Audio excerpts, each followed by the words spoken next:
What's up, everybody? Welcome back to another episode of Punk Rock Radar.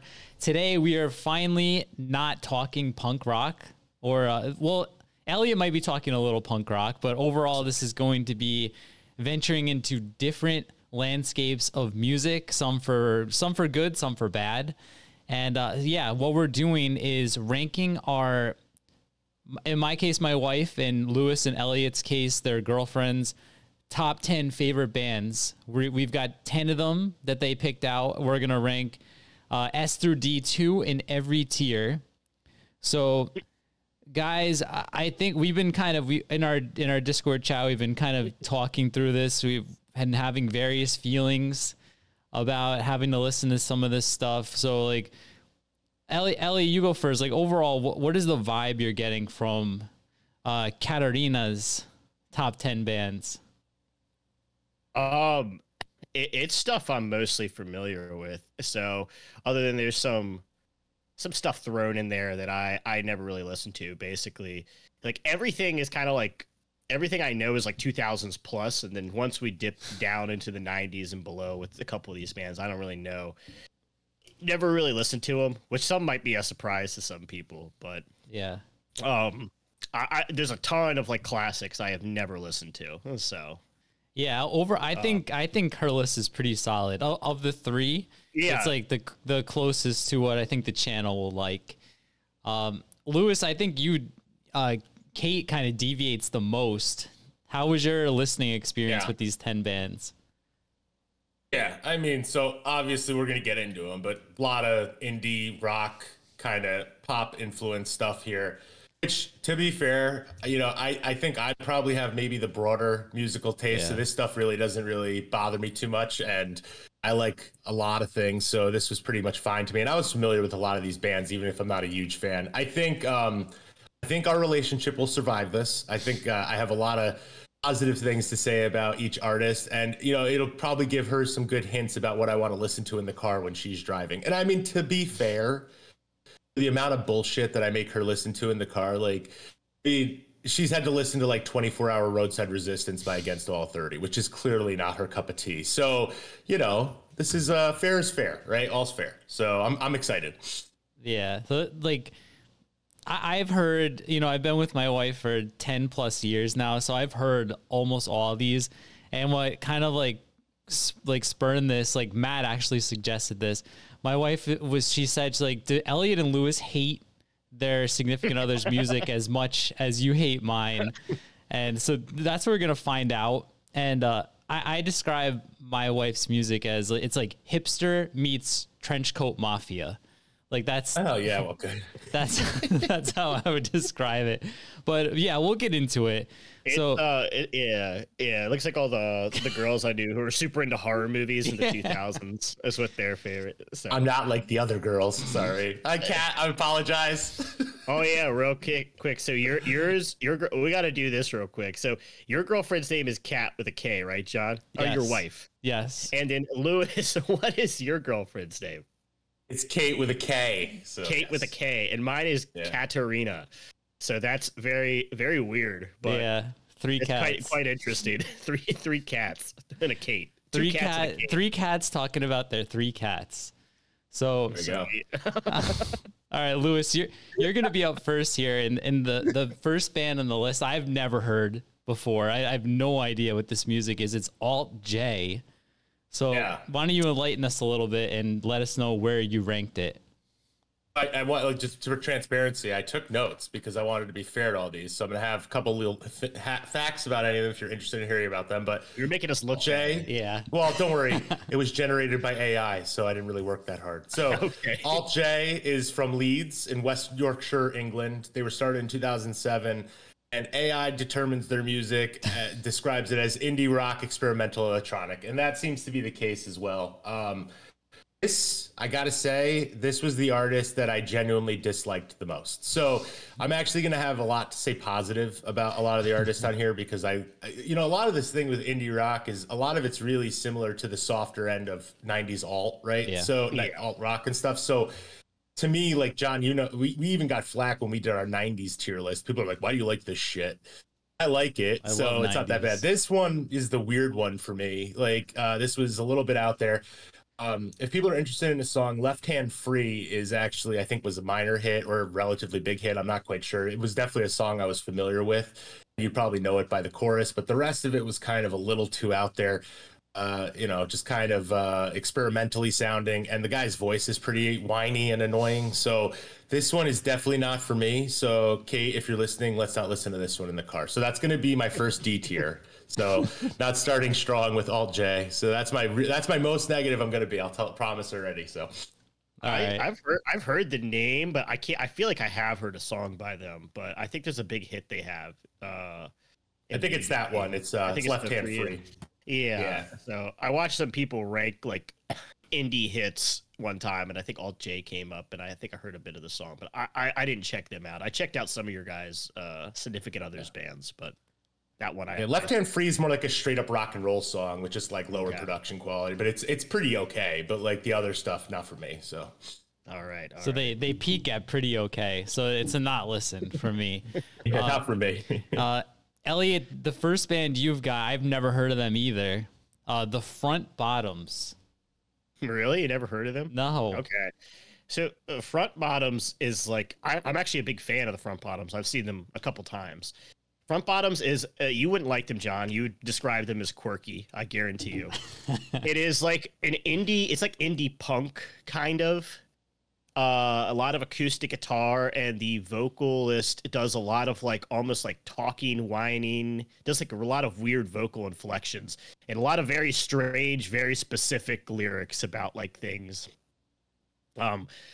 It's kind of hard to describe. There's not really another band that like has lyrics and stuff like them, but I mean, listen to a song like Au Revoir as like a starting as the first one, and the lyrics are like, what is it? It's just like he's just like au revoir, au revoir.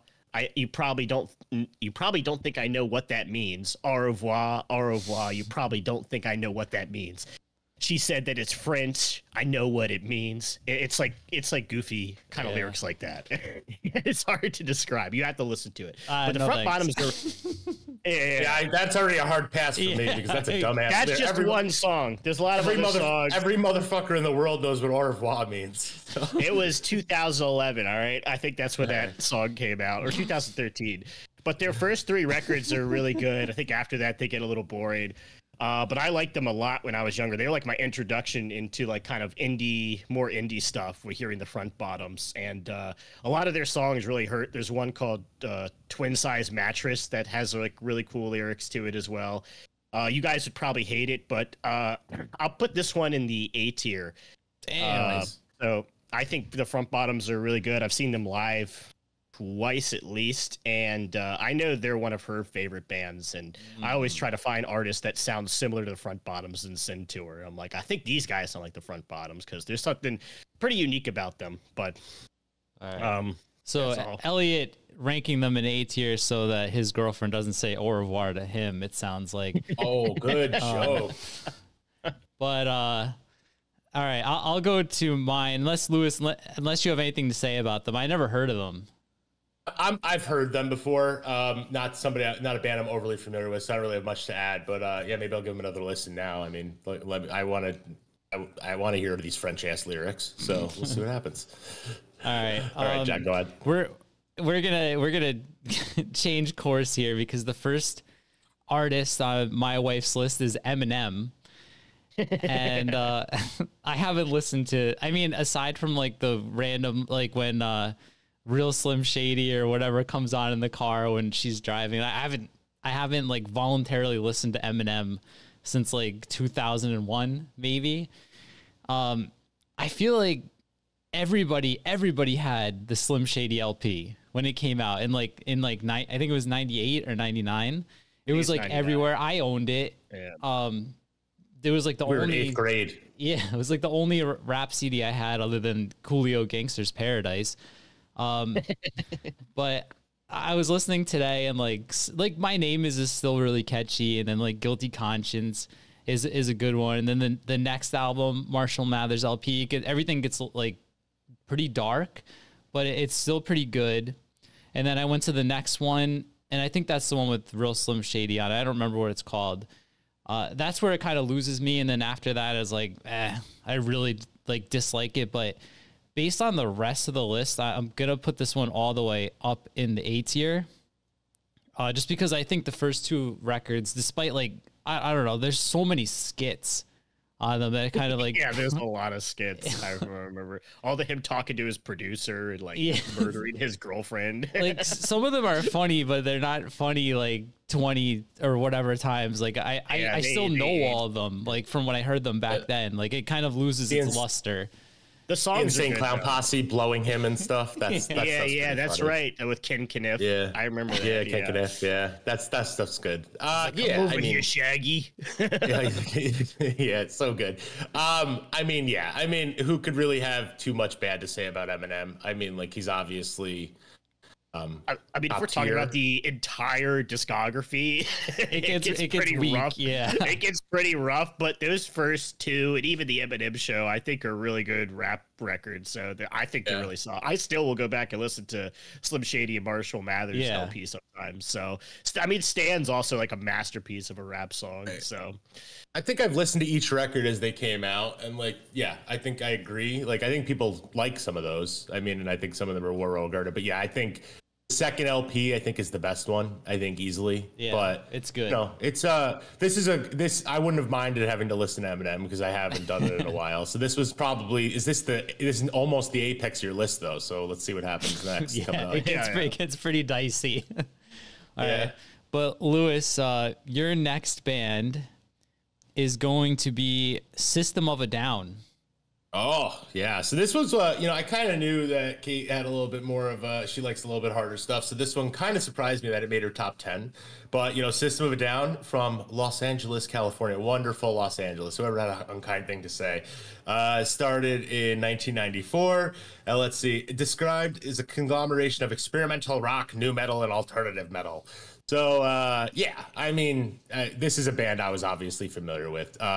Toxicity, otherwise known as Toxic City by former Punk Rock Radar personality Matt, was a very big record when we were in high school. So I think we all owned it. I remember listening to it while we were riding BMX in my driveway and stuff and having a good time with my little skate box and all that good stuff. I think that's a really pretty good record. A lot of good songs on it. I think System of a Down is a band that has written some incredible songs, but I think overall, and Elliot and I kind of talked about this, like overall, like an overrated band to an extent. I think a lot of their stuff is kind of hard to listen to, but I can understand the artistry in it. Yeah. So while they would never be like a band I would say, yeah, let's definitely put that on, I wouldn't be upset if they're going on. So with that in mind, I'm going to put them in the A tier out of this list because I respect it. So it's they're a pretty good band. So yeah, okay, I was expecting S tier. Yeah, me too. Based on the list, I'm surprised this wasn't on my wife's list too, because we listen to this all the time. The only thing I don't like is when the guy with like the beard ponytail, when he sings, it really loses it for me. I don't like his vocals at all. But, it's a little too goofy, right? Yeah. Yeah, that was the thing is like I don't think my S tiers are surprise you really, but I mean, the only reason they would be is probably for that reason. Like, I kind of hate when they just kind of make music that's intentionally cacophonous, you know, like just like with that guy screaming and just being gibberish because they're trying to make a statement with it. Mesmerized, like, I get it. It's the style. Yeah, I don't really care. Like, it just doesn't appeal to me. But I kind of like the melodic, and I like when he kind of hits his notes and stuff, and that stuff's cool. So yeah, but at A tier, I'm gonna go. So yeah, Shimmy, Science, some bangers. Sugar was a good song back in the day. Sugar is a banger. Yeah. So, but yeah, there's I think after those first two records, it gets a little weird, and like I think people forget how like just like so many like, total skips that they had on these, like that double Mesmerize, Hypnotize. There's like so many like mediocre songs on that thing. So all right, well, Elliot, your next band, you get a cheat code here because you've got the Wonder Years up next. I mean this is pretty easy. You see like the newer pop punk stuff and the indie stuff is like things that she really likes, and so I also really like. So my tier list is actually fairly simple. Your guys is a much more challenging for both of you. Yes. So I put the Wonder Years in S tier on our tier list of the 2010 punk bands, and they're going S tier here as well. I mean, the Wonder Years are a great 2010s pop punk band. The one of the best three album runs in pop punk ever, and I like even the acoustic stuff they do, the Burst and Decay, Volume 1 and Volume 2. It's just so great band. Good choice by her. So S tier band, 100%. So good job, babe. So. Lucky you. Yeah, you have one band. Actually, well, you've got two bands on your list I like better than the Wonder Years. So that tells you all you need to know about. You got a pretty stacked list. Yeah, we were going through it. Like I said, I shared my Spotify or like shared Spotify thing, and it's like almost looks like it could be like just a playlist I made. All right. So, let me see what I've got. I did take note of her favorite songs from each album, and I forgot Eminem. It would be where is it? Under the Influence from the Marshall Mathers LP. Okay. And is that with D12? Yes. Yeah. Wow. Good job, man. Hey, man. I was wondering a lot of Eminem. I would have been really questionable if it was Kim was her number one song. Would have been bad, but that'd be super funny. I think that's the really violent one, right? Yeah. It's where his wife is screaming and he's like dragging her into the. It's like a hard song to get through. It's like kind of crazy that was on like a mainstream record. Yeah, I know. Like Eminem, like the edginess kind of fades with time, and it was definitely a product of time. But that song still is like grisly as hell to listen to. Like that's a rough song to get through. But yeah. All right. The next band I'm gonna do is I didn't know this band was still active. The Gorillaz. Oh yeah. And her favorite song from the Gorillaz is Stylo from the album Plastic Beach, which I didn't hear until yesterday. I've heard some of Plastic Beach. I think I've only listened to Demon Days in full though, so I don't know that one. Yeah. So this is where I'm at with Gorillaz. Like I said, to me, I would have considered them a one-hit wonder.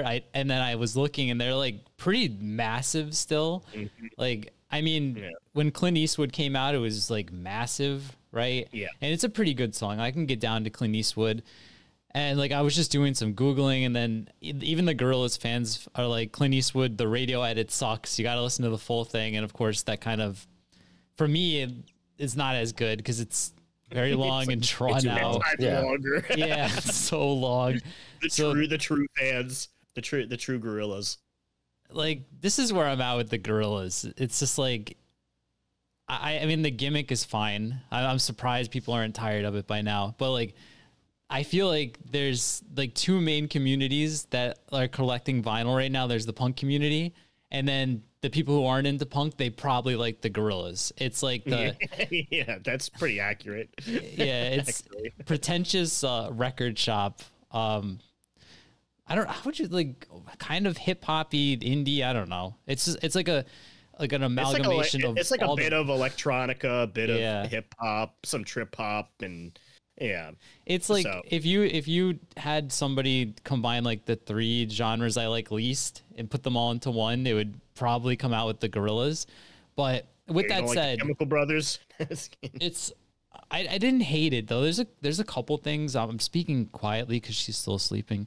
There's a couple things on here I really hated, and I didn't really hate this. So like, it's going like right in the middle. It's B. Like it's fine in the background. It's long. A lot of the songs are long, a little drawn out, repetitive, but at the end of the day, it's all right. There's some variety on a couple of the tracks. Like the first album is the one I was listening to most. It had at least some semblance of rock music on it. The rest kind of gets dicey.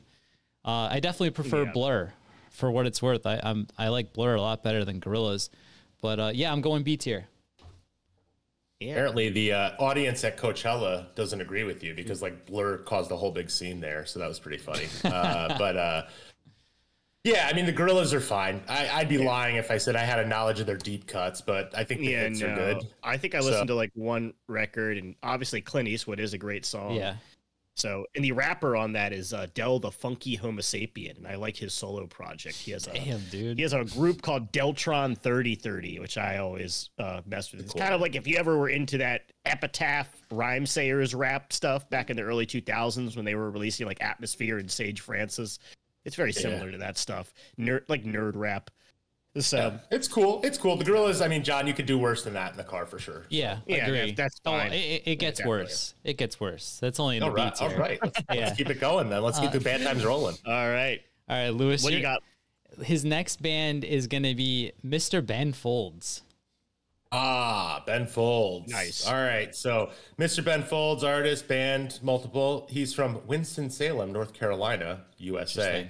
Started his solo career in 1993. Obviously, piano rock band, alternative rock, indie rock. So, Ben Folds is going to easily be my first S tier. So, I mean, there's really not much not to like about Ben Folds. He's a really good songwriter. His piano ballads are nice and pretty, easy to listen to, and he has a good voice. And then, of course, his up tempo like rock hits, like "Rock in the Suburbs," are absolute bangers. good. So there's really not much else to say. Like, I would never be upset about Ben Folds playing in the car. Like, out of all of the indie rock bands that are on this list, I think he does it does it pretty much like the best, as one of the originators, like in that style, like kind of going back into the 90s. So for sure, my S tier out of this group. So got nothing else to say. It's Ben Folds. He's pretty good. So I don't know, John. I know you love "Rock in the Suburbs." I so. do. I mean, to be honest, that's the only Ben Folds song I know. So she doesn't like the Cooler 5. Than You. Only Ben Folds, not his 5. I'm sure she likes the 5 too, but she went with solo artist pick on this one. So Gotcha. yeah. Yeah, I like the song "Cooler Than You," and I've heard a bunch of different tracks from Ben Folds. I like Ben Folds. It's like more power pop than I always thought. It sounded more power poppy sometimes, and Depends on rock. like Depends on what he's the doing. album. What's up But he there, does yeah. like parody. He did like a parody Corn song too, I believe. Right? Yeah. That's in the middle maybe- of Rock in the Suburbs, I think. the suburbs. Is yeah. it just in the middle of that song? Okay, I couldn't remember if it was its own song or not. Yeah. All right. People say I look when I have my beard shaved, I look like Ben Folds. So Maybe, I don't know. We'd have to see the picture, but yeah. Yeah. No question though. Top tier one. I'd be happy to listen to this on a road trip. So all good. nice. All right. Elliot, your next pick. I thought this was the singer of Every Time I Die, but my wife said it's not. This is Jeff Buckley. I'm not sure who this Yeah. Oh yeah, is. dude, he was a singer in the 90s. Yeah, he's a '90s singer. He does the. So I only know Hallelujah. one Jeff Buckley song, which is "Hallelujah." Oh, It's that- yes. Which is a cover of Leonard Cohen. That was on Yeah. it was on our 90s tier list. I remember now. Yeah. So Jeff Buckley, I never listened to any of his stuff. And I'm sorry, babe, but I didn't like it. It was very boring. It was very long. It was like 6-minute songs, and there was no build up to like, it was just kind of, I could see it in the background or something like that. That's like totally fine. But just to sit there and to listen to it is definitely a drag. It's pretty rough to get through a Jeff Buckley album. So I'm gonna have to go with D tier on Jeff Buckley. Like it's kind of like all just very like simple guitar work, and it like acts like it's building up, and then it immediately drops back down to that, and for like another 3 minutes. So it's pretty rough to get to. The Hallelujah cover is fine. There's some stuff I don't mind about it. Like I don't hate it. Like this is not like something I despise or anything like that. So, but It's always not, a bad sign though. No, sorry, go on. I didn't mean to interrupt, but like the bad sign if an artist's top song is a cover of another artist, right? Usually is like my feeling, but Yeah. I didn't know it was a cover. I thought he did the song. I forgot it was Leonard Cohen. So, but Jeff Buckley, nah, D tier. I wouldn't Yeah, listen to it. Yeah. I'm all with agree. you. I think he's really fucking boring. Yeah, I don't really like Jeff Buckley either. Hey, dude. Only I can say that. All right. Okay, sorry, Katerina. All right. Yeah. I'm gonna Sorry, move on Dave. here. Jeff Buckley's kind of fucking boring. Yeah. So my next one is my wife's all-time favorite. It's the picture here, this beautiful woman below me, Lana Del Rey. And this is, if we're in the car together, 90% of the time we are listening to Lana Del Rey. And I can name every album. I could probably put them in chronological order. I think I know like maybe 2 dozen songs like by heart. So I've heard these over and over and over and over again. So I feel really good about where I'm going to rank it. So the type of music I like is upbeat, fast, catchy. And this is the complete opposite. I told my wife I described this as like if Lana downed 2 bottles of wine, got in the bathtub, and like as she's passing out, she's like singing these songs, kind of like a lull to herself. With that said, it's like it's innocuous. Like it's not annoying like some of the things on here. It's just kind of background, like really dark bar kind of vibes, like a speakeasy kind of thing. There's like the parts I really don't like if she's got like a rapper guesting on it. Those songs I really dislike. But overall, like it's fairly easy listening, and I know she really loves it. So I'm gonna go A tier. Wait, not A. Well, I think I messed up my list. Hold on. I have 3 A's somehow. But whatever. Actually, hold on. Lucky girl. Yeah. 3 A's. I'm let's do this. Sorry, Kat. That makes more sense. I'm gonna go B tier. It's fine. I really don't dislike it.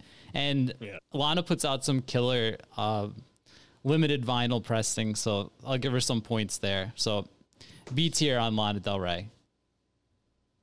I think that's fine. I can't name you a single Lana Del Rey song, so I can't. Which my girlfriend definitely could. I think she likes Lana Del Rey. I don't know if she likes them, but at least she's familiar with some of the stuff. I'm not sure. Her favorite song is A and W, and she's got an A tattooed here and a W here. And I don't think it's about the root beer, but that's her all time. Well, her favorite song of all time is Mayday Parade. Oh well, but I think this would be number 2, Lana Del Rey. Okay. All right. Yeah. Don't have much to say. Could have had Mayday Parade on here. Yeah. All right. Could have had Mayday Parade on here, John. Yeah, they're not on here. She really only likes that one song, I think. Okay. Up next for Lewis is City and Color. City and Color. Okay. Hometown, St. Catharines, Ontario, Canada. Year started 2004, music style, indie folk, alternative rock. So City and Color is, I believe his real name is Dallas Green. He was one of the lead singers. I think he's the rhythm guitarist in Alexis on Fire, which is a band that I've seen a few times live because they used to open up for a bunch of bands. They were touring quite a lot in the early 2000s, if I remember, so they definitely came through Poughkeepsie a bunch of times, post-hardcore band. Definitely not my favorite band, but I never really disliked them. It would not be something I would normally put on, but I thought they were pretty okay. I actually, they're not really my thing, but like they're good. It wouldn't be something I would normally put. I don't know, hate on them, but I actually kind of dig this a little bit more. I think just because it's just kind of a little bit more down tempo, a little bit. I don't know, just good acoustic rock overall. There's obviously there's some more of a traditional, not acoustic feel to it, but lower lo-fi. I didn't realize how big his first record was. Sometimes apparently says it's certified 1 million records, which is really big. Yeah, Spotify was crazy. Yeah. Really big in Canada. Apparently it was a really big record, and I actually think I like that record the best. That was the one that I listened to most, his first record from 2004 or something. So I thought he was really good, and I'll probably listen to him again. I definitely heard some stuff I didn't like as well though, but this one I'm definitely going to put it as my second A tier. I really enjoyed this. It was pretty solid acoustic, just straight up rock stuff. So yeah, City and Color is going to go A tier for me. So damn. All right. I don't know if I've listened to them before. I know the album has the birds on it, right? Yeah. It's got the flash art cover. That's the one. Yeah. I listened to a song or two, and it was fine. So it's pretty uncontroversial, but some of the songs, I just kind of dig his voice. It was good. So I remember Kill Switch Engage kind of did something similar where he did. It's not really acoustic, but it's more of just kind of down tempo rock with Times of Grace, which I also thought was a pretty good record. But yeah. All right. Elliot, your next band is one that we did on the Pizza Pop Punk 2010s tier list. It's Modern Baseball. Yeah.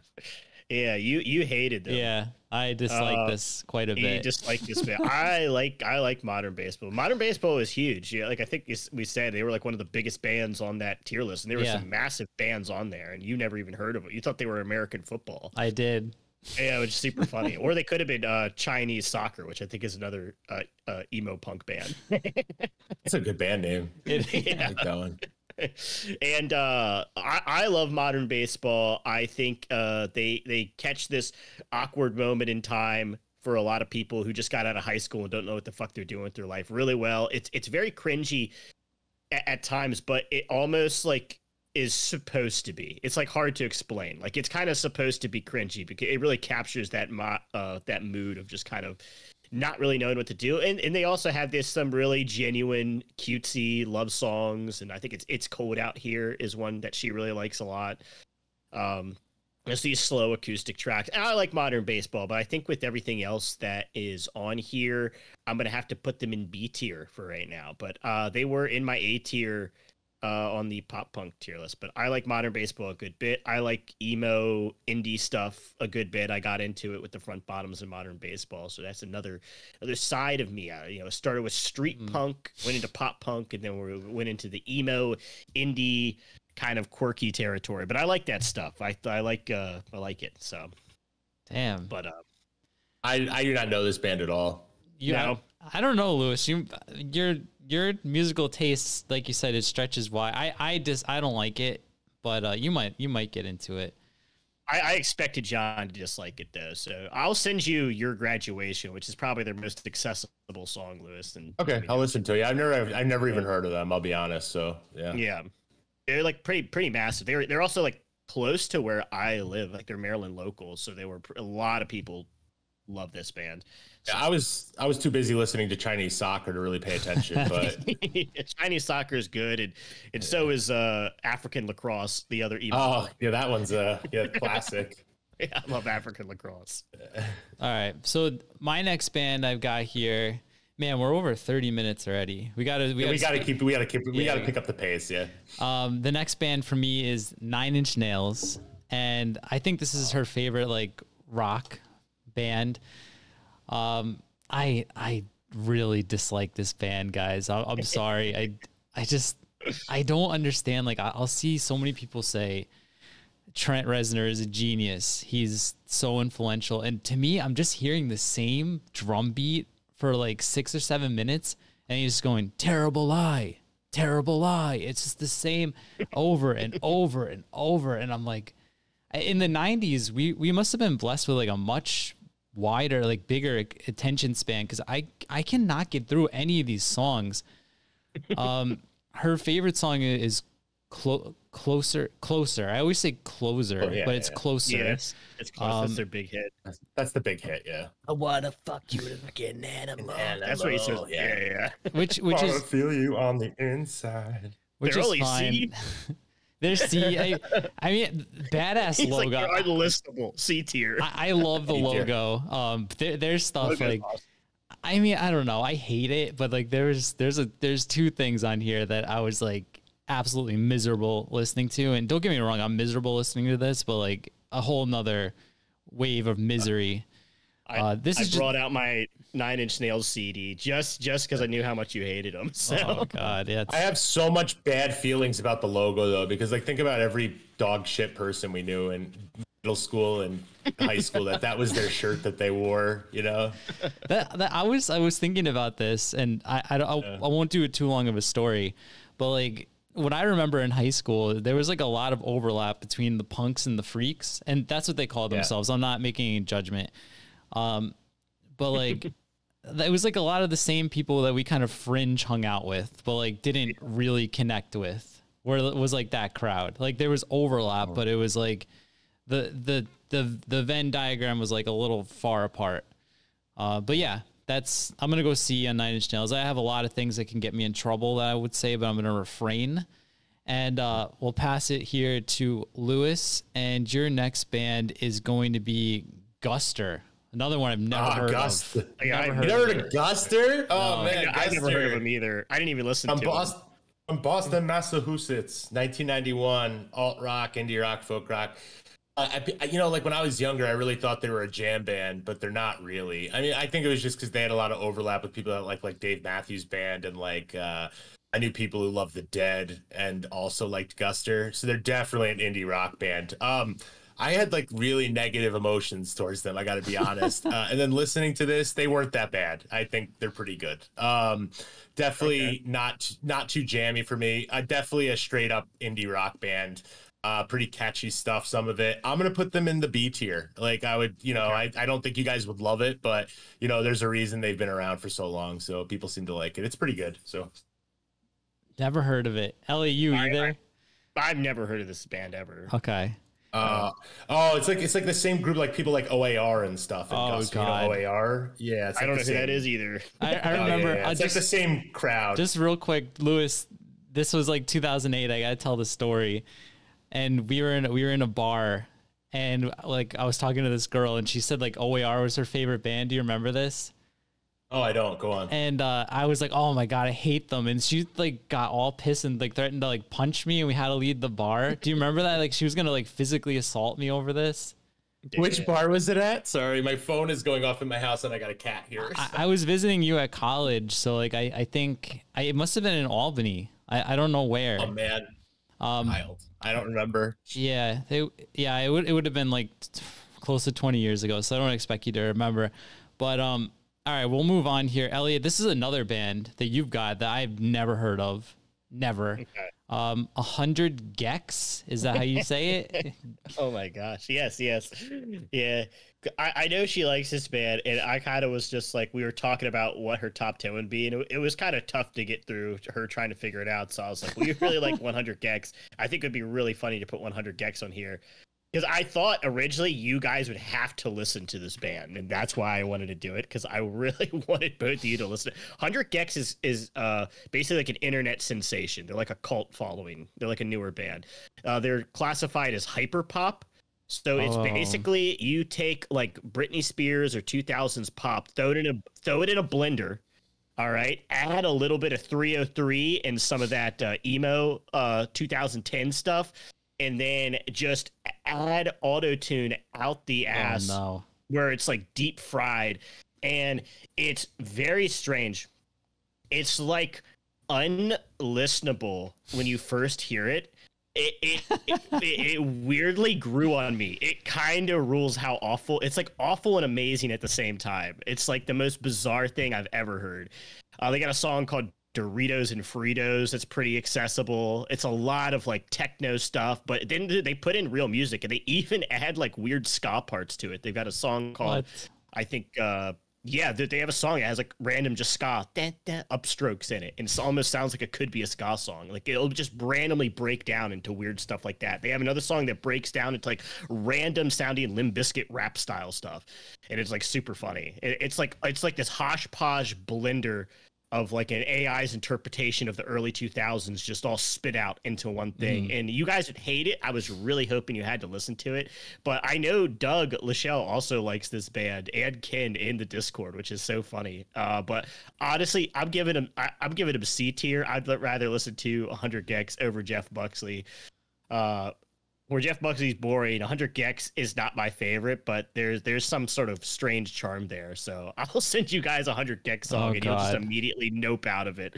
I guarantee you. Like you'll think Nine Inch Nails is a masterpiece in comparison, John. Oh so God, then no, I never want to hear it. And one admin block another admin from sending him messages because I don't want 100 gecs. It's hard to describe, but there is some weird punk elements to it.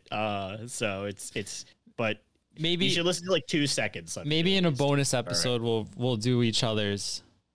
Yeah. Not if it's going to be an hour like this one though. So, I'll move us along. So, cause I got a softball here. Nirvana is the next band. Yeah. Thank God this is here. So I really like Nirvana still. There's songs on every single album that I like. By the way, guys, Elliot has never heard Nevermind, so that's going to be a first listen episode we do. Like, I did not think that was possible. Like, I mean, how do you not even know Teen Spirit? I know the song. I've never listened to the album. Like, I know it smells like Teen Spirit, and I think is Heart Shaped Box on there. No, I That's think in utero, right? yeah, That's in yeah. utero. Okay, then the only thought and About a Girl is on the first one, right? So yeah, the only song I can think of off of Nevermind is Smells Like Teen Spirit. I never Yeah. listened to it because Yeah, dude. I never really like grunge. If you look at the first couple of tracks, you got like Lithium, Poly. There's gonna be a bunch that you've heard before. My wife's maybe I've heard favorite Lithium. Nirvana song Come as you are. is actually Heart Shaped Box. So it is from Utero in Utero. This is a slam dunk S for me. Thank God this is here. Yeah, not much to argue on this one. Definitely S tier band for sure. Yeah. I mean, yeah, I listened to too much Nirvana, but from what I've heard, it sounds like it's probably better than Eminem. Yes. Overall. I mean, very, very important band for getting punk rock back into the limelight too. So, I mean, It's true. Yeah, Yeah. they're credited with like bridging the gap between heavy metal and like 1994. So yeah, we'll give them props. Lewis, your next band is going to be Radiohead. Radiohead from Abingdon, Oxfordshire, England. Started in 1985, a musical style of alt rock, experimental rock, electronic, and also, I mean, just a little lo-fi. I mean, so I would say Radiohead's easily the best band that Kate had on this list. I'm not a huge Radiohead fan, but I mean, we're talking about 90s songs. I mean, Creep is an absolute fire song. I mean, I don't think anyone would argue. Creep is incredible. And then we get to the other top hits like Karma Police and a couple of the other ones. Like, I mean, they're all really good. So I don't really have much to say bad about Radiohead. I mean, they do it better. They obviously do it better than most of the other bands on this list because they're one of the biggest bands in the world. So I'm going to go ahead and give Radiohead the other S tier. I would love to. I don't mind listening to any of the Radiohead records. So I'm all good on that. So. Damn. See, I really don't like Radiohead either. I've only heard Creep. So I had like Kid A and In Rainbows and OK Computer all on my list to listen to at some point. I had this whole list of like classic records I never heard of, and I just like whatever. I never got around to it. I was every single time I was like, I don't feel like listening to a Radiohead record. So yeah, I mean, I could see why they would be for you, but like, I mean, I don't get not liking them because I think even at their worst, they're pretty innocuous and like background music, like some of their stuff. So I don't know. Yeah, I mean, I think in that regard, factoring in how many goddamn records they've sold, I think it would be pretty remiss not to give them the S tier here. Cause I mean, Creep is the best song out of any band she had on her list here. So, I mean, I'm just going to give it just based on that solely almost. So Like I remember like my dislike for Radiohead started like, back in like the mid 90s, I had like my Spin magazine subscription and I forget what other magazines. And I remember that Radiohead was always in every magazine. I think this guy was on the cover of Spin like 3 times in a year. And it just like, I never liked them. So that made me like them even less.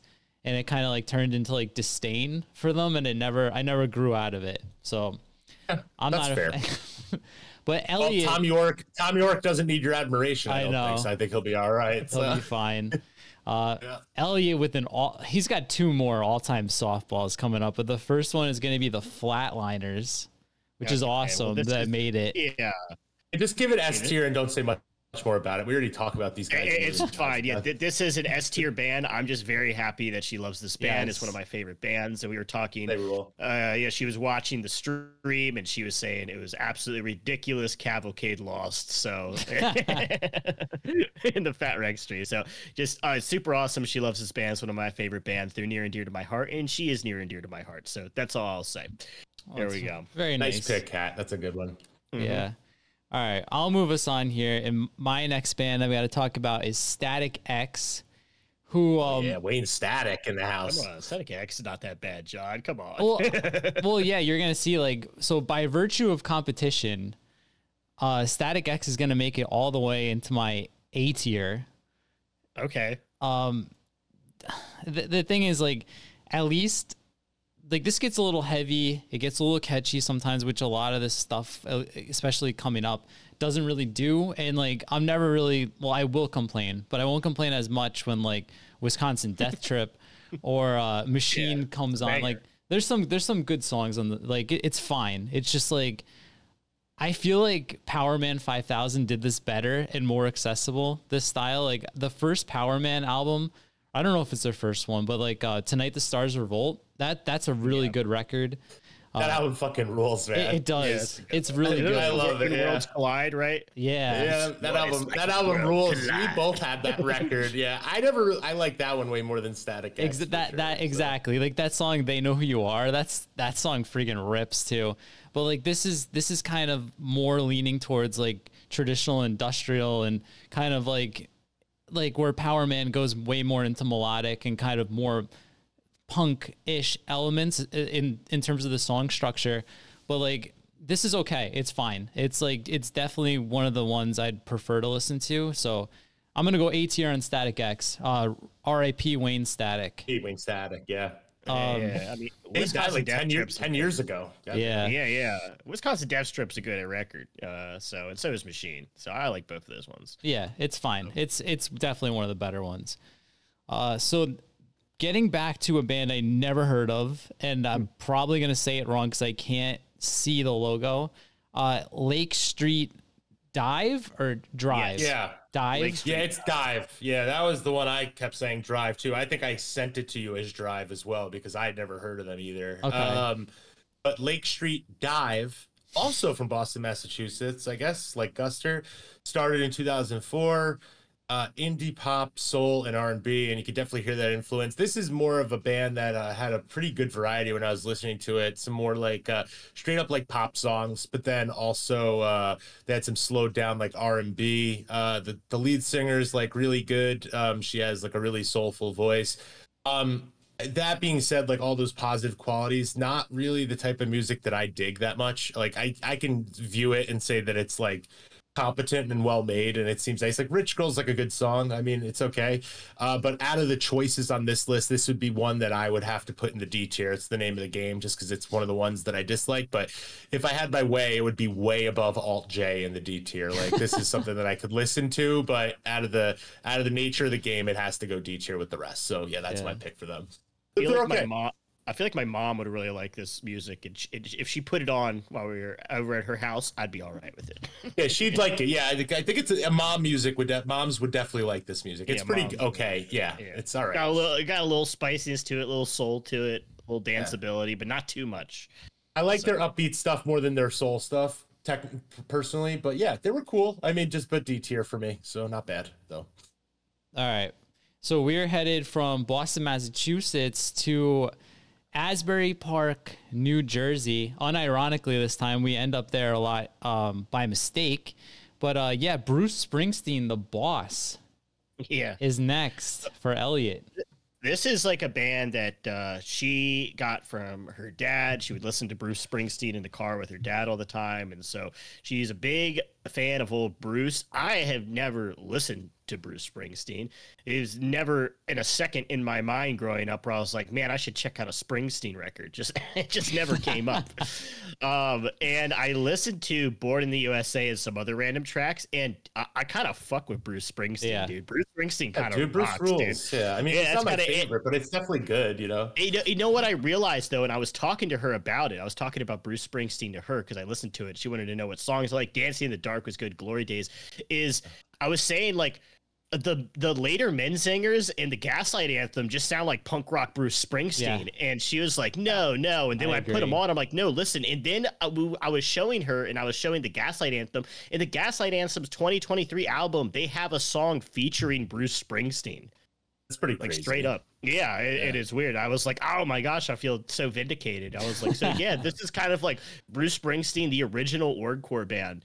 I fuck with Bruce Springsteen a good bit. I mean, they're not going to top. There's another band here that obviously is more close, near and dear to my heart. They can't, but B tier, definitely. Like I like Bruce Springsteen. Born in the USA, Glory Days is a great song. Dancing in the Dark is a great song. So Bruce Springsteen kind of rocks. So I fuck with it. So sorry about Jeff Buckley, babe, but Bruce Springsteen, that's a good one. I'll listen to that on a road trip easily. That's good road trip music.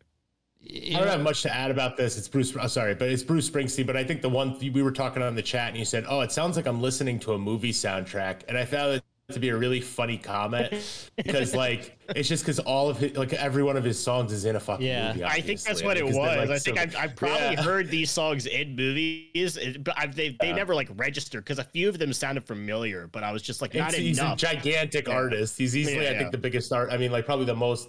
Well, I don't know. I mean, he's definitely one of the top ones of the popularity here all time. So yeah, I mean, Bruce is fine. You know, nothing bad to say.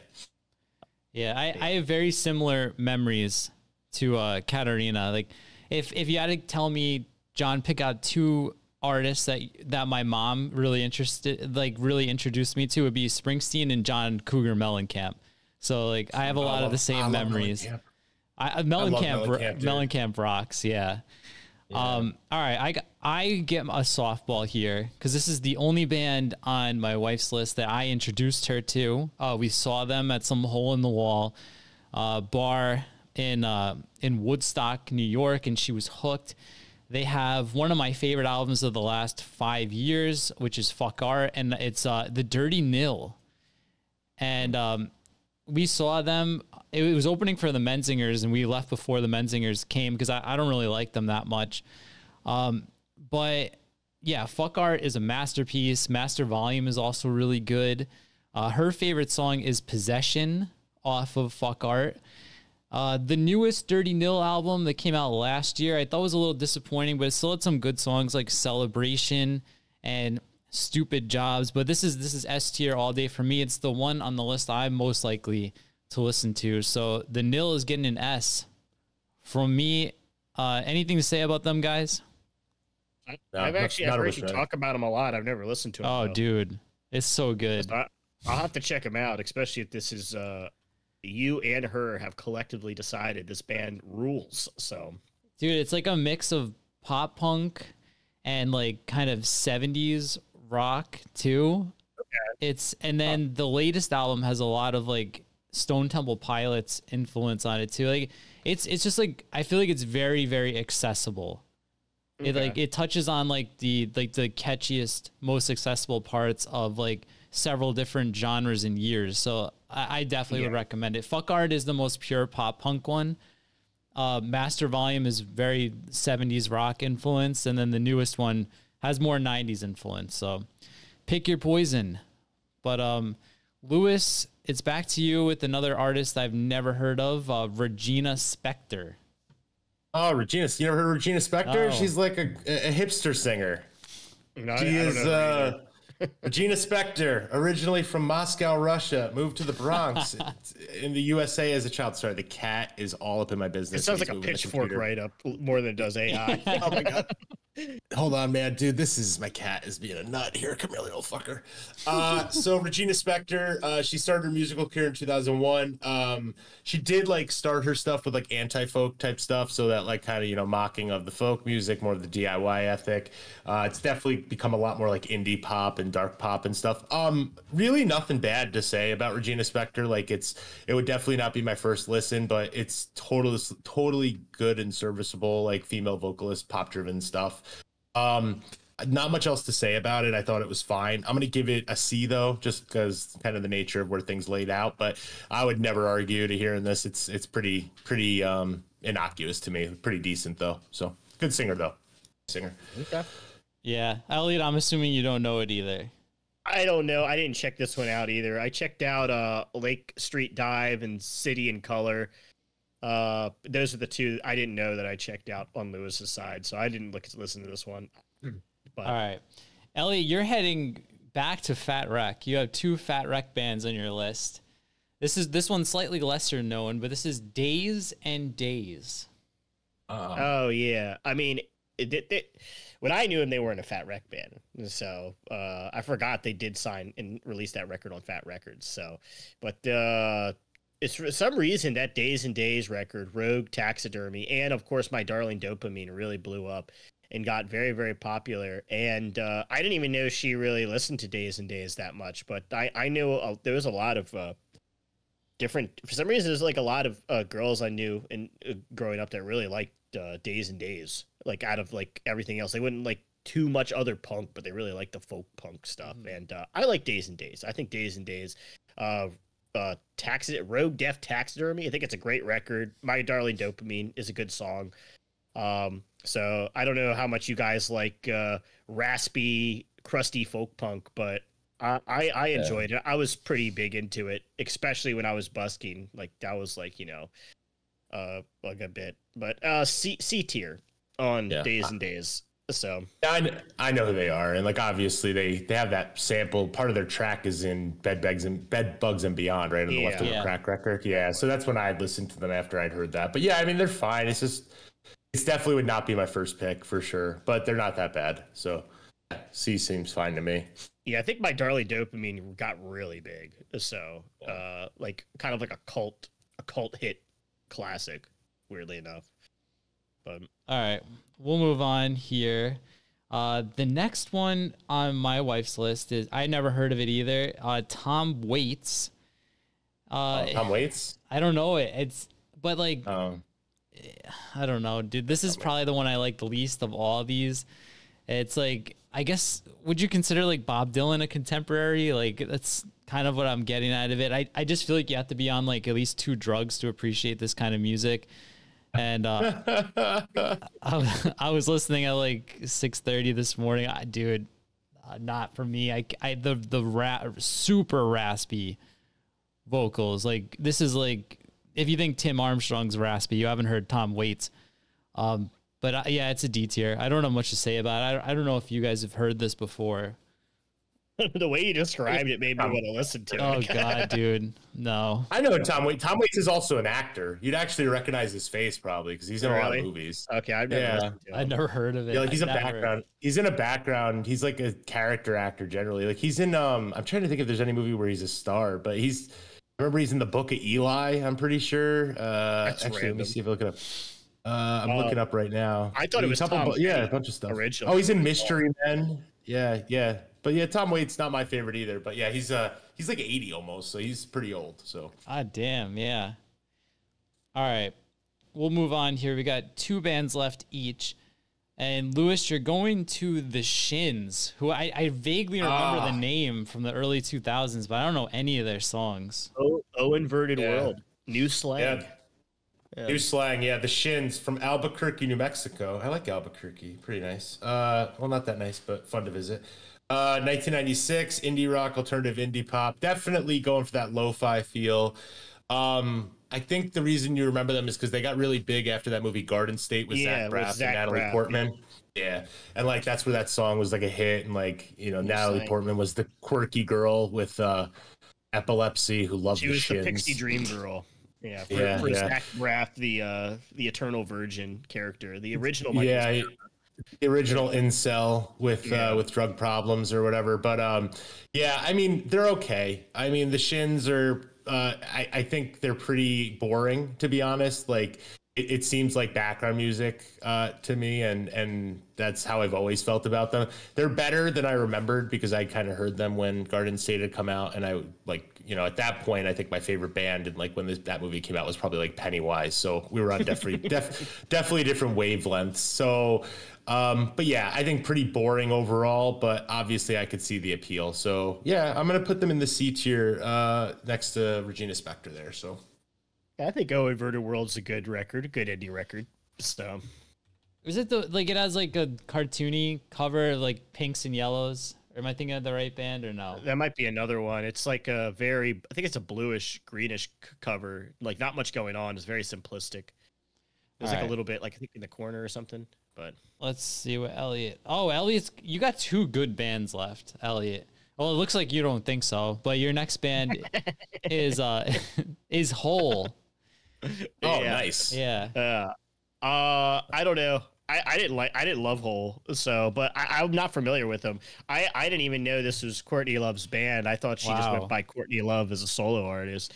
And then I found that out that she shaded me for not even knowing that. Yeah, that's crazy, dude. Come on. Because you've got this blind spot when it comes to Nirvana related bands. Apparently, it's 90s grunge. Because when grunge was because when I was getting into music, like Slipknot and Korn and were bigger, so all that grunge stuff just kind of got washed by the wayside to like heavier stuff that was coming in and deathcore and death metal was coming up, Avenged Sevenfold. So they all kind of got, they kind of got left in the past. But I mean, I don't dislike Hole. I would rather listen to Hole more than Jeff Buckley.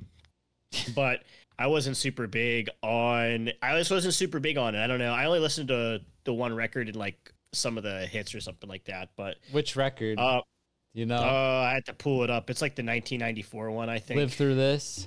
Yeah, Live Through This. So I listened to Live Through This, and I listened to a song, that popular song, Celebrity Skin. Celebrity Skin is that's the so Celebrity Skin. I say I probably should have listened to the other album. Malibu on there is really good. Yeah, because some Celebrity Skin was on definitely a much better song. So I think going back, they might rise up. They might peak out 100 Gex and Days and Days if I listen to Celebrity Skin, but I don't know. It was like 90s grunge to me.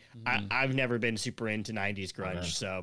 Dude, we talked about the Hole a lot on the 90s one because that riff is like one of the best of the 90s in Celebrity Skin. I love that riff. It's so good. And the Distillers totally stole Courtney Love's whole gimmick. Yeah, for sure. Yeah, for sure. But I like the Distillers way more. Personally. I don't think Courtney Love was groomed, so it's a little bit different. So they were just kind of a codependent relationship more so. But yeah, I mean, John, didn't Billy Corgan write that riff or something? I think Billy Corgan did. I know he wrote a lot of the guitars on Celebrities. I know he wrote the Malibu riff, but possibly. Celebrity Skin too, which dude, Celebrity Skin is way more of an easy listening record. It's way more of a traditional like 90s rock than Live Through This is definitely more rough around the edges, but they're both pretty good. Like I think Hole is one of my favorite female fronted bands. They would be looking at your list. They'd probably be in my A tier on Katarina's list. I really like them. I mean, I didn't hate Hole by any means, and just to say my D tier is something that I didn't mind. So my list is pretty good in comparison. Though might be a little disrespectful to put 100 Gex in front of them. I don't know. I'll have to ask her. She probably hard disagrees with that one, but. All right, we'll move on. This is an easy one for me, and I've got a perfect spot to put them. Tool is going to go right next to Nine Inch Nails as an overrated, repetitive band that has probably a lot of the same fan base, right? There's got to be a lot of overlap. Definitely. Oh yeah, 100%. I put on Lateralus, I think is the album I was listening to, because I just Googled like what's the heaviest Tool album, because I'm not gonna like it if it's just like the same repetitive thing over and over and over again. It's like, oh, but John, like, what about this weird timing they're playing in? What about this like crazy drum thing that's happening, 1,000 times? John, you gotta listen to the song about prison rape. It's, dude, I just feel like if you like for Tool, we're getting away from what makes music, where it's like, at least for me, like it's, it's catchy. It's like something we can relate to. And then we're just like throwing out, okay, this is cool because it's in like 6.5, 8.5 times, or like, you know what I mean? It's just like, I don't care. Like I'm listening to the song and the album is 13 songs, like an hour and 15 minutes. And a lot of the songs are like just loops of the same thing for about 6 minutes. Yeah. You get 2 to 3 minutes of like just a riff, and it's like 3 notes, but it's not a traditional chord structure. And it's like, okay, this is interesting. Let's do it for 3 minutes. I don't know, dude. I don't vibe with this band at all. It's a C tier. Sure. I'll say. I remember. Yeah, go on. I'll defend Nine Inch Nails. Like I think Pretty Hate Machine and the Broken EP are pretty good, but Tool is they'd be D for me. I cannot get through Tool. I have so many friends who love Tool. Oh god, and it is so long. It is so boring. It is. I'm so sorry, but Tool is. I like Nine Inch Nails though, but Tool is like that's rough to get through. Yeah. So I'm with you too. No, yeah. I'm with you guys on this one. I had Undertow when we were younger. I think I got it like from Columbia Music and never paid for it. But and the only thing I remember about it is like they have like a hidden track 69, I think it is, where it's just like it's like some like fake evangelical preaching where he's talking about carrots screaming. I could be totally misremembering this, but someone spot check me in the comments if I'm wrong. But yeah, really weird band. I guess artistry is more important than being good. So, Yeah. but yeah, that's Also, the way I feel about it. The Yeah. fans are they think Tool is like the greatest music ever made. So Like, it's so funny. You're like, this is not going straight far away from music. This is like peak music to Tool fans. Like, I so will love say it. this: she had asked me to do Tool / A Perfect Circle, and I just, I was like, "What? I'll just pick one." You should have did Perfect Circle. Perfect Yeah. Circle is way better. I feel like Way better. Yeah. Definitely. it's more like it starts to get into like music again, and but yeah, I went with Tool. Perfect Circle, again, not a huge fan. They'd probably be in the B tier, but yeah, we've each got one left. So this is the final All right. round here. And Lewis, you're gonna go with we'll keep the pattern here. The Wood Brothers. Yeah, The Wood Brothers, you guys love, band you guys would love, but yeah, the Wood Brothers from Boulder, Colorado, 2004, folk rock, blues, Americana. So I have to actually go see, not that I have to, but Kate bought us tickets to see this band, and I think I made her go see Alkaline, so this was my gift back, I guess, to go see them.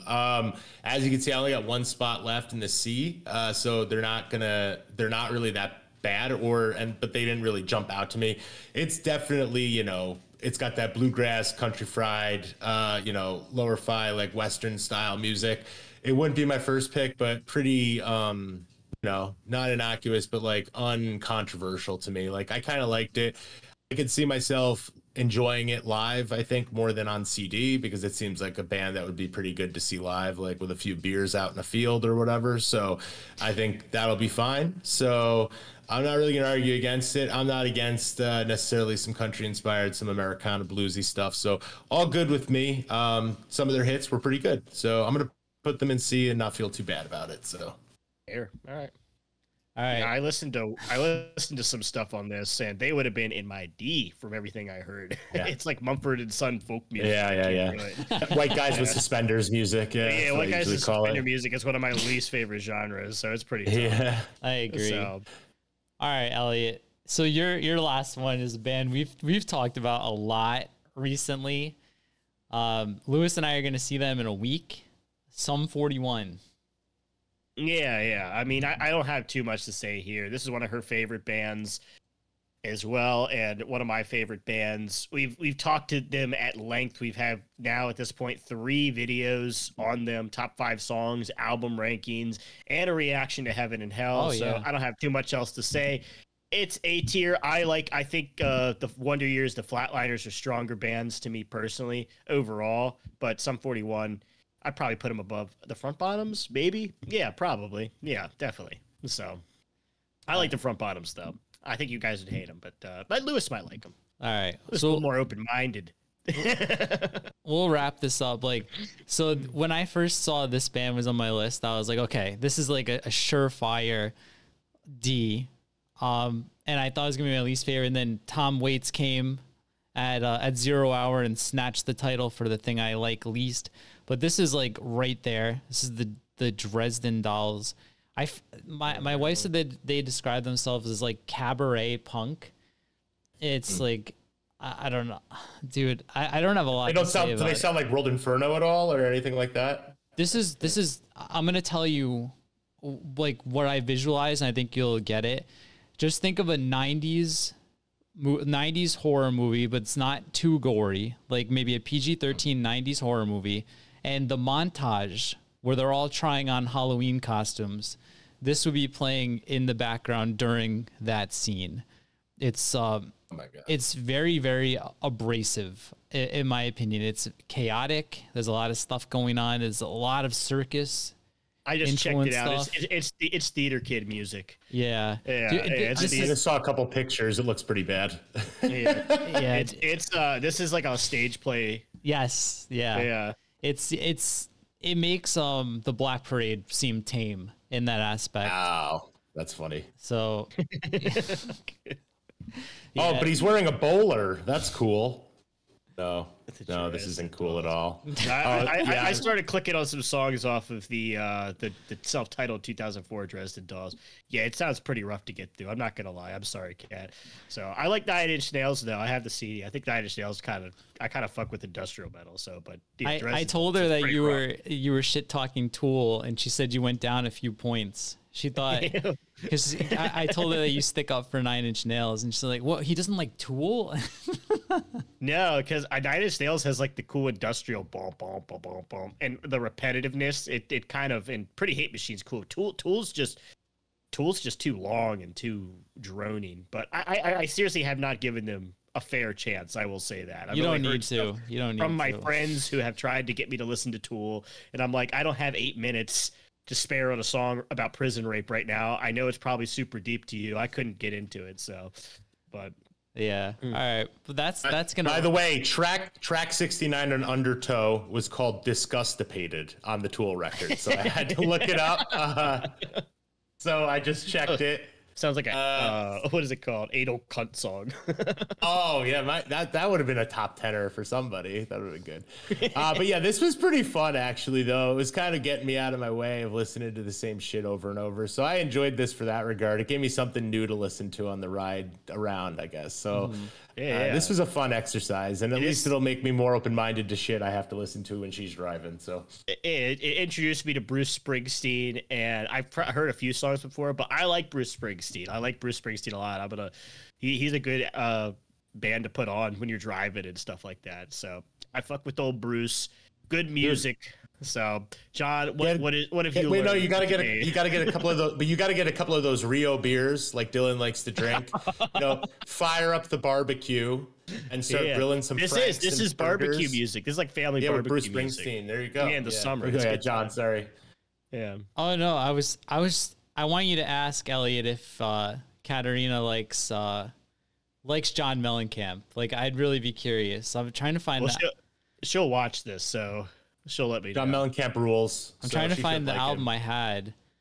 It was given the greatest hits. The best I could do is. Really I think Aha is the one I had, which has got Crumbling Down, Pink House's Authority song, Jackie O, Play Guitar. It's 10 songs, but I think they're all singles.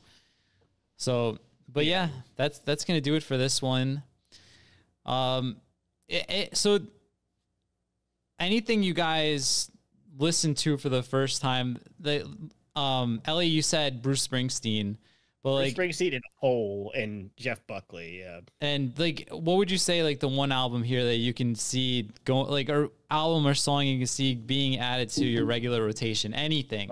The whole Born in the USA record is definitely I'm definitely gonna be listening to that. It's a good record. Yeah. So I sleep on so many classics because I got into punk pretty early and ignored everything else for a very long time, and I'm playing catch up recently. So Bruce Springsteen's good though. So I really like Bruce Springsteen. I know she's gonna be happy that I really like Bruce Springsteen too. So, but sorry, Hole was not it. Jeff, I'm surprised with that. I don't know. Lewis, whatever. Anything you picked up on that you weren't listening to before that you're looking forward to listening to more of on the list? I'm definitely going to check out more of the City and Color albums. Like sometimes I like a downplayed like acoustic album. Even if I didn't vote for any of those Joey Cape albums, doesn't mean I don't like acoustic music. So yeah, but that'd probably be the one that I'll probably listen to a bit more. And then obviously I'm going to see the Wood Brothers live, so I'll probably get prepared for that one a little bit more as well. So there you go. Yeah, I feel like if you like me, like I've only listened to punk for like 25 years. It's like if you've been raised like just on like American fast food and then you like travel to like India or something and have to try these new foods. It's like so wildly different than like anything you are used to, and it seems like such a reach that it's like so hard to like actually like lock in and listen to something like this. But yeah, this morning when I got up and I put on Slim Shady LP, I was like, yeah, this still kind of hits. Like I could see listening to kind of like that stuff again. Elliot and I are gonna listen to Nevermind at some point. Yeah, so I mean, I can listen to Nevermind all day long. But yeah, and then we'll do a live react to the Dresden Dolls. Oh no, I can't. I can't. We'll dress up like them too. Yeah, we'll do like a little stage thing. We'll do a little steampunk goth thing. I'll get a bow tie and put on white makeup. Unless they have like a 7-inch, it's not gonna happen. It's a full album of that. No way. That'll ruin my whole week. All of us can be dressed up like the guy with the bowler, and Dylan can wear the corset. He could be our lady. Oh my god! Sorry, Dylan, if you got this far. No one's watching. It's we're an hour and 13 minutes in. I think everybody's one of our longest videos talking about a music that has nothing to do with the channel. Gotta love it. I got some 41. We were 30 minutes in, and we had 2 or 3 bands each. Like I knew we were gonna be in trouble. We would have so much to say about bands we don't even like, but I guess that probably makes sense. We had to say something. Can't just be like D tier next. There is 30 bands, so I guess it's kind of 30 bands. It's the longest should have done 5 video we've ever done. We should have done 5, 5, but 10's better. This cat is getting antsy too. Yeah. So. All right, we'll cut it here, so so Lewis can see to Link. But thanks to everybody who stuck around and watched this. I know it's not our typical content, so if you're here and you dig this type of video, let us know. I'm not sure how much more we can do in this space.